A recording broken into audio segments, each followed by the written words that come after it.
Rory, I thought you squeezed a lot out of that round of golf, especially with some of the off-the-tee misses that you had. You'd be very pleased.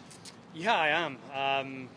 Yeah, I mean, only hitting 3 fairways today and coming out with 65 is a bit of a bonus. But you know, with the golf course being so soft, like it's almost an advantage to be playing out of the rough going into some of these greens because you know the ball's not going to spin. I'm not saying I was trying to aim for the rough, but I think a lot of the tee shots I was just being super aggressive because I knew in the back of my mind if I was in the rough, I wasn't really being penalized for it. So you know, the golf course is certainly not playing the way it played in 2020. That was not my approach a few years ago here. But, hopefully with the wind and the sun, the golf course starts to firm up a little bit and starts to play a little bit more like how I think it should play. I was going to ask you what your favorite shot was today. The fairway bunker shot at 15 or the thread the needle on 17. Then you got to go and chip it in on 17. Does that answer my question for me?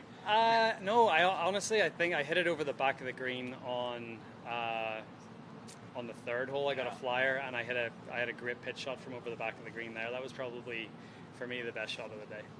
And it really kick-started the round to keep it together at that point of the day, right? Yeah, huge par save, and then I and a big par save on 6 as well, the par 3, and then I birdie 7, and that got me going. Yeah. Appreciate your time. Good luck tomorrow. Thank you. What were you, Rory? What were you seeing?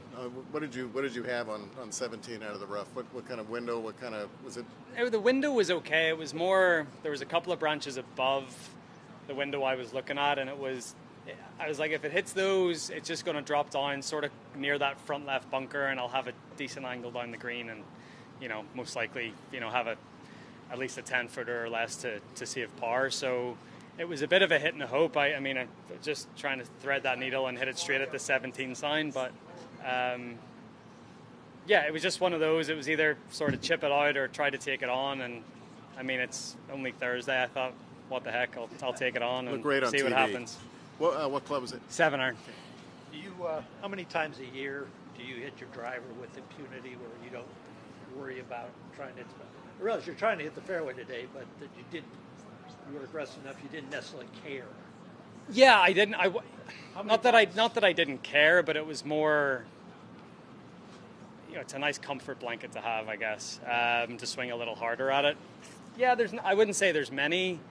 Yeah. There's a few courses on tour where you can sort of swing away at it and know that if you miss a fairway, you're usually going to be okay. But and it's not as if I rode my luck a little bit. I got decent lies in the rough, and from there. I was able to get club on the ball and control my distance okay. So, going into the next 3 days, I'd love to hit more fairways. It's a little better.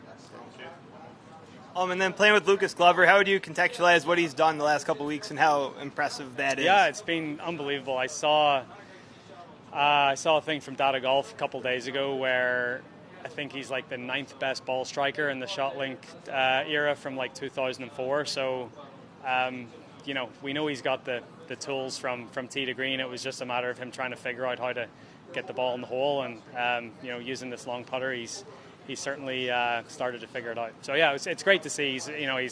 He's a great guy. You're not going to find one person out on tour that has a bad thing to say about Lucas. And I think everyone's been happy to see him play so well. Thanks, Rory. Thank you. One last.